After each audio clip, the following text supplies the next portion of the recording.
Hello, Forefront community. My name's Alex Purdy. I am so excited to be talking to you today about why and my thoughts about Web3. This was the questions that I'll be answering were created by Caroline so generously, and I'm really excited to dive into them today. So I'll be talking about Web3, but also kind of my own broader music career and how I go about things and think about them. So her first question is, what do I think about NFTs, honestly? Dun, dun, dun. NFTs, I think, are eventually going to eat everything, as they say. I feel like instead of having a physical contract for something, it'll just be an NFT. I think they're obviously very controversial, and I think eventually they won't be as controversial. They'll just become kind of like a necessity, and they won't be hurting the climate so much. As far as how I think about strategy, the first thing is it kind of grosses me out because strategy feels like you're trying to get something out of it. And I guess the positive aspect of having a strategy is that it's fun to plan for something in the same way that it's fun to plan to spend time for a friend, with a friend. You're envisioning what could happen and all of the steps it would take to get there. So I enjoy releasing music, which requires making videos, making cover art, producing the song. And so there is strategy involved with that. But as far as my prior launches, to kind of zoom out, I got initially into Web3 through Song Camp. I was part of their Camp Electra, and I was on the Swarm. We were tasked with making the story of Electra, which is a world that was fueled by music but fell to ruin because of greed. And that was my first time working in a pretty huge group of people who have just met and were thrown into this experience that is all consuming. And so I put my own artist project on pause kind of while working on that. And it kind of taught me about how fast the Web3 space moves and what it asks of me. And I think the challenges that I found in that was I needed to set better boundaries with when I just couldn't contribute anymore, or I couldn't be on a call anymore because I was just too tired. So that was kind of how I learned, okay, maybe it's not a problem with Web3. Maybe it's just my own boundaries. And then things started going a lot better. And I feel like the friends that I've made there, I will probably have for the rest of my life. And then after Song Camp, I was doing the Kernel Fellowship, but I got a concussion. And so I put that on pause. And then I also did the FWB Fellowship, which was really wonderful. And the final project, we got to choose what we were going to release, and I released a song NFT as part of preseason training. And that was really cool because then I was starting to kind of get back into my own artist path. And then I wound up here at Forefront, and that's kind of been totally doubling down on getting to breathe preseason training into life. And to get back to kind of NFT strategy, for me, what's worked the best and been the most fun is just making friends. I kind of decided I'm just gonna, because I was producing songs for other people outside of Web3, and that was just starting to drain my soul.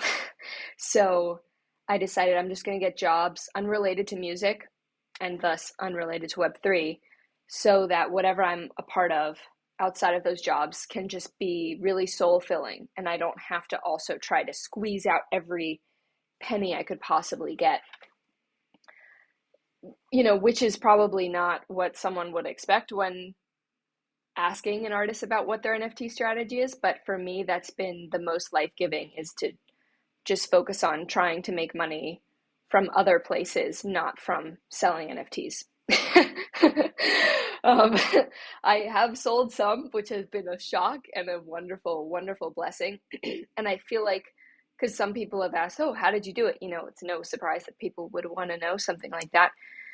And mine haven't been like huge earth-shattering sales. I mean, for me, they were a really big deal, but not like the $10 million something or $100,000 kind of thing. Um, yeah, for me, I think they kind of sold because I've been a part of so many different communities, and it's kind of like the stars aligned at that one point. Those people liked the song, and it was at a low enough price that it could work for them, so they bought it. And so that's been kind of how I go about things. And I've learned that I want to be just focusing on the music and what's the highest vision for how I could make the art, and then does Web3 technology integrate into that? Right now it does, because I know so many people in Web3, and it's so fun to just throw paint at the wall. And Caroline was talking about the other day how sometimes it feels like people in Web3 finish, instead of having a period at the end of their sentence, they have a comma or something. And so you're open to experiment. And it really feels like that, especially being part of the W3CR, getting to share my process beyond even just music producing, but having talks like this where, you know, I would never just come out and be like, this is how I do things, because I feel like I'm just spending most of my time learning from other people in this space. And then the next question that you had was, what do you have any doubts in terms of Web3? I think the times that I've been most frustrated with Web3 have been when I'm the loneliest in my overall life. You know, because of COVID, having to not go to events, and most of my friends are online, the toll that that can take. I think Web3 isn't at fault. I think, again, that comes back to me realizing, okay, I need to go out and still try to meet people, you know, find something outside to do. So, yeah, I mean, I think the doubts, obviously, Web3 is really inflammatory to some people. And I just think, and I've heard other people talk about this, how it's kind of a sign that it's something that could really gain traction. So that's something that actually excites me about Web3 as well. How has my prior experience in Web3 been, and what are my questions going forward? I've kind of talked about my prior experience, but my questions going forward are how we can meet in person where it's not just like an espresso shot of time together, where the people that I've already started, I feel like I've met so many people in this past year, and people that I really want to get to know more, which is just such a blessing. Um, I can't remember really since college being in such a rich environment of people from such different backgrounds. So I would like to somehow be able to afford all of us coming together in a physical place for an extended period of time where we can also rest, because I like to go to bed at like 10 p.m. or 11, where there's space to really be non-social with people and then also come together again. And I don't know how that could ever actually happen, but it would just be so nice to get to know people more than just, oh my God, hi, it's you. Let me hug you. Oh, I got COVID. I'm down for a week, you know? Um, and then the next question was, what are you struggling with in the current landscape for Web3 music? Right now I'm struggling with merch. Which platform I should use to make physical merch, and also what kind of digital merch would feel like something I would want to buy. I don't really want to unlock a private link to the album, which I've done. which is still out there. No one's bought it. But I want the merch to act as symbolic reminders to the person who buys it of inspiring them into their power in some way, inspiring them to go forth with their own dreams outside of just being a fan of my music. So that's what I'm struggling with, is figuring out merch. So if anyone has any suggestions, I'm totally open. Excuse me.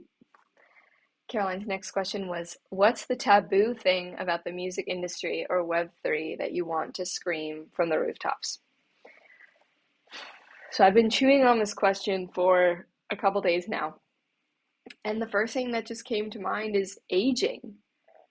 Wanting to see more. I know it could be tempting in Web3 to be anonymous and stuff, but to see more people who are aging.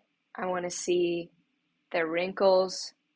I want to see and hear their wisdom, because I do still feel like, obviously, with the music industry, the hypersexualization of femme bodies is sometimes like a painful thing to grapple with, but maybe that's just my own healing that I need to do.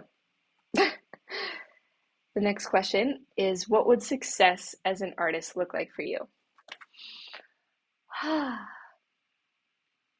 Finishing preseason training and having it spread its wings into the world. I would love for Do It Again to be in a sports training ad. I would love to be training really hard in the ad. It would just be so much fun. But beyond that, I mean, I guess, we all got to make money. So I'd like to have enough money to just make the songs that mean the most to me, work with the people who, with these friends who I've met online, work with them in person on building out even more beautiful stories and music, being able to rest and take time offline whenever I need to, being able to easily afford really healthy food, lots of laughter would be success, lots of crying, having an in-person community where we can grieve together feels like success to me. Her next question was, how do you navigate judgment at these earliest stages of making a song?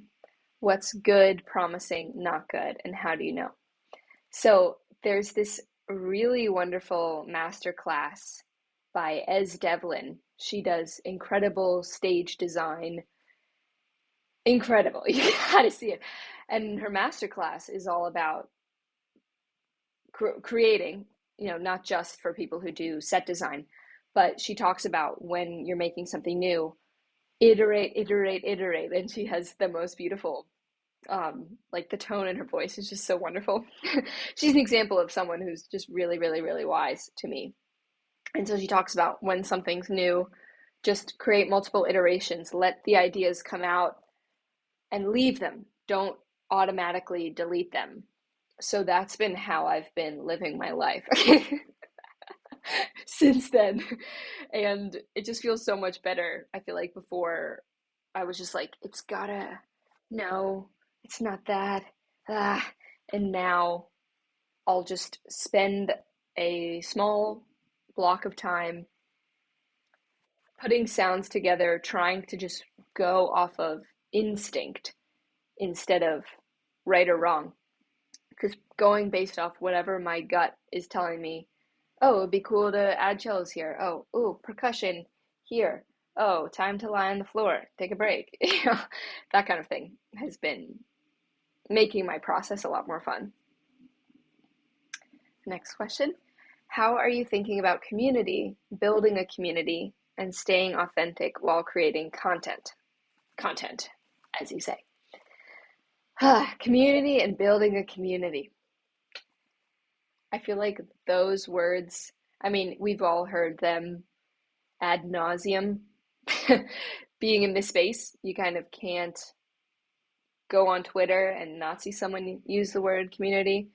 So I feel like what I've been doing recently is not thinking about building a community. I've been focusing on making songs that make me proud, songs that make me feel like I want to get up again the next day and get the things done I need to so that I can just get back to the song, just get back to the little glimpse of heaven.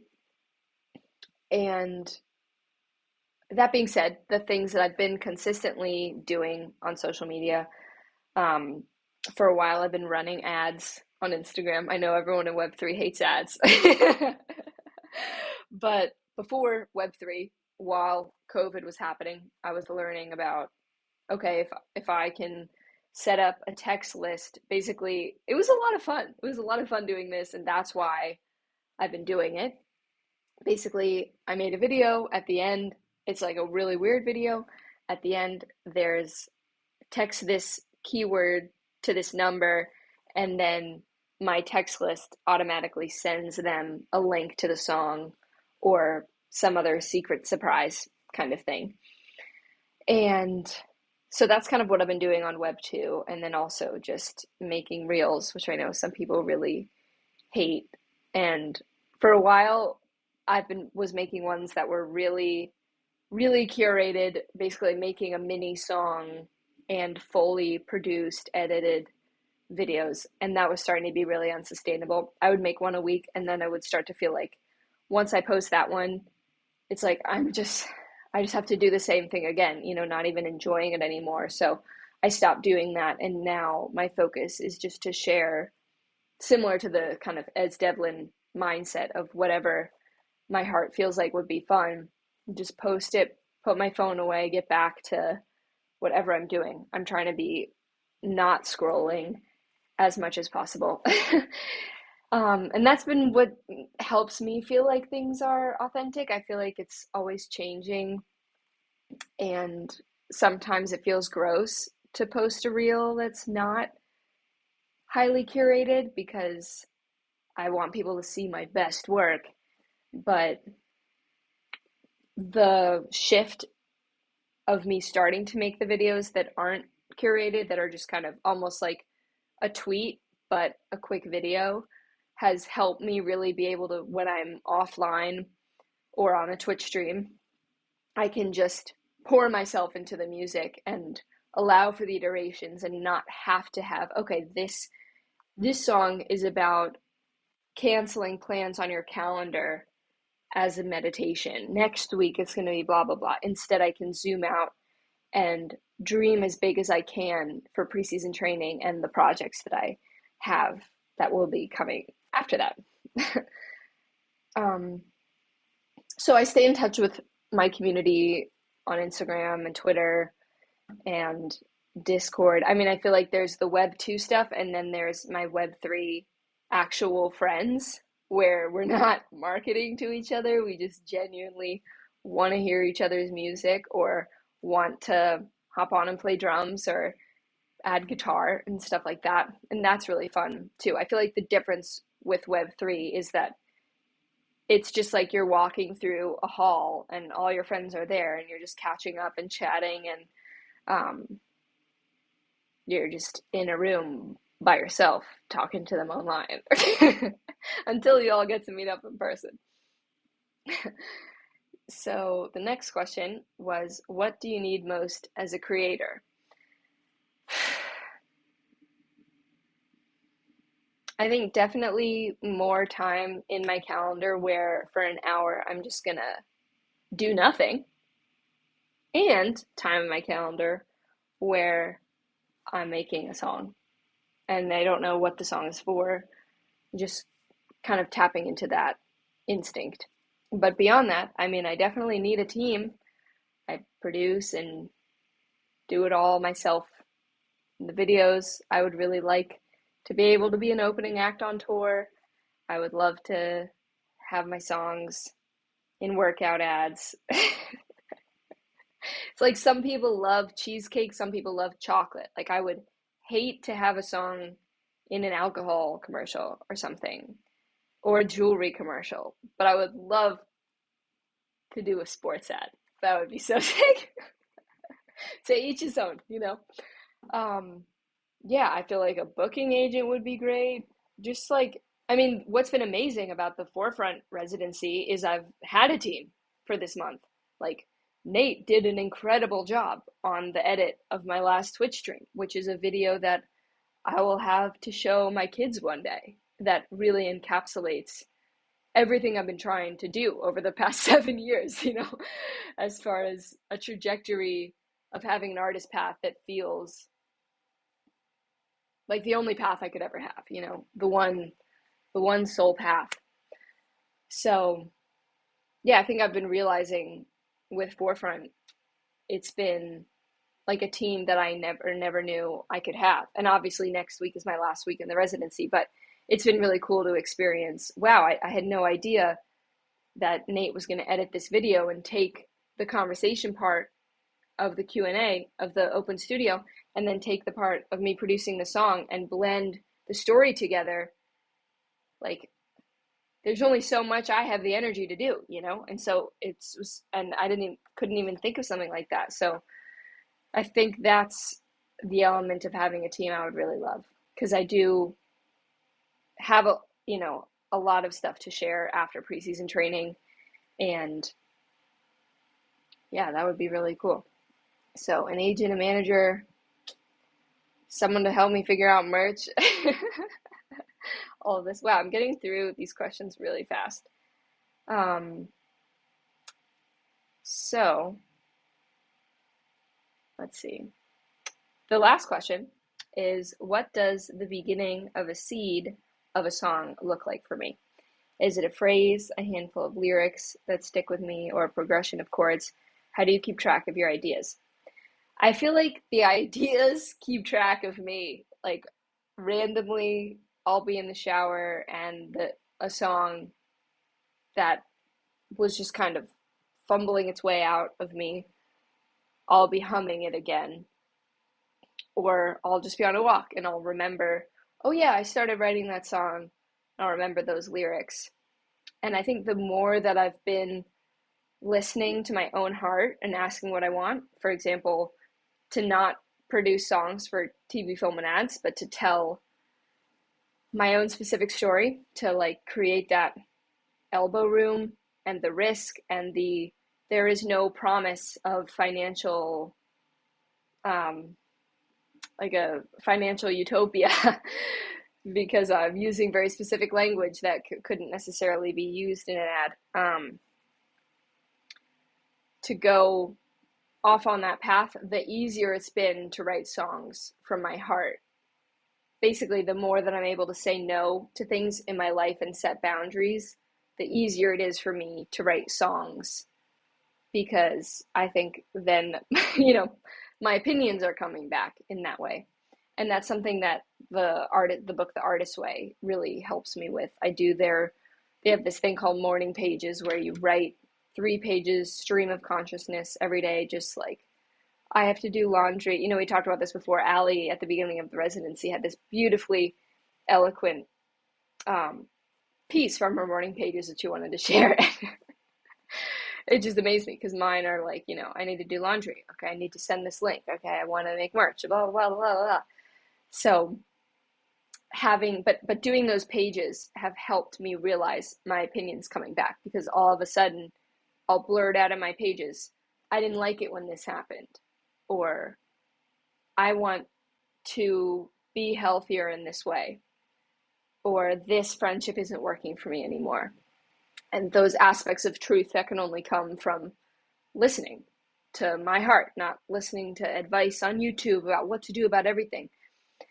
So that's kind of been how I've been opening up to more, like, open up to a depth of songwriting that I think I always yearned for and was trying to reach through other ways. So sometimes it's a progression or chords, it depends, because for a while I used to produce only with samples because I couldn't play anything. And now I'm slowly learning these instruments and playing them myself. So I'll know, okay, I'm preseason training. I have most of these songs are fully produced with big anthemic drums screaming in the background, the choirs going off at the bridge. And so then this next song I want to try and do just on guitar. Or now I want to start the song with chords so that when I play it live, it can have a totally different feeling once it's acoustic, because chords in one context, like for example, sad violin chords can sound, if they have big anthemic drums under them, they can sound like it's time to go run sprints at 6 a.m. But if it's played by itself, it can feel like a dream that you've never reached and stuff like that. So I'm going to open this up to questions.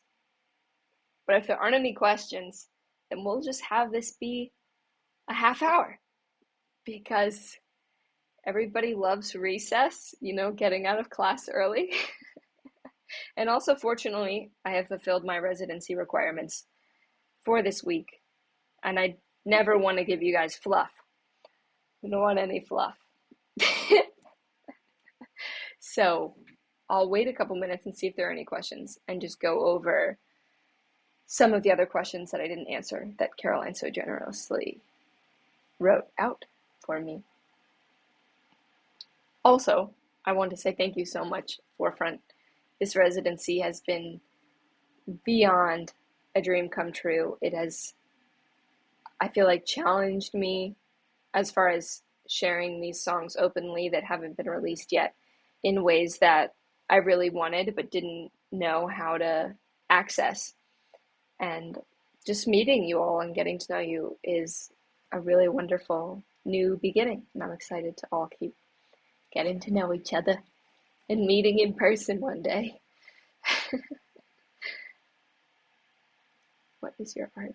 Oh, hi, Nate. Thank you.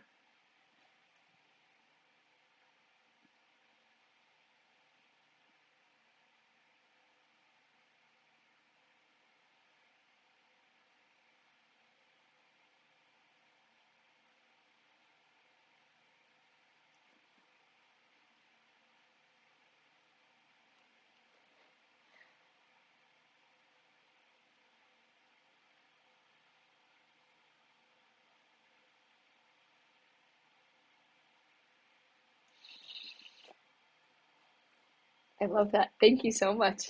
How do I cultivate play in the messiness? One thing that's been helping me with that for preseason training is going back and watching. I know in my first Q&A, I played this commercial from the 2009 NBA season opener, where the second I hear that music, I know it's from that commercial, and it gives me chills every time. And then because from that place, that's where I want to make this album, from that place of inspiration. And so, yeah, I feel like with this, after realizing producing songs directly for the intention of getting in an ad and having to not say certain things in order to get it there, and to not be able to do maybe as weird changes as I do in my songs, had me realize I'm just not going to do that anymore. And instead, I want it to be fun.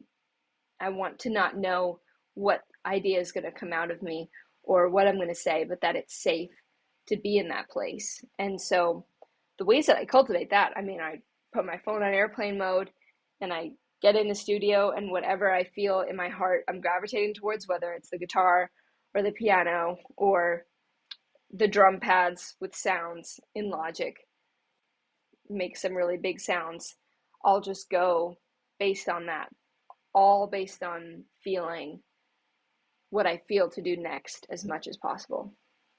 So thank you so much for asking that question. And I guess we'll just wrap up. So thank you, everybody, for being here. And I'll see you at the open studio on Monday. Have a great weekend. Bye.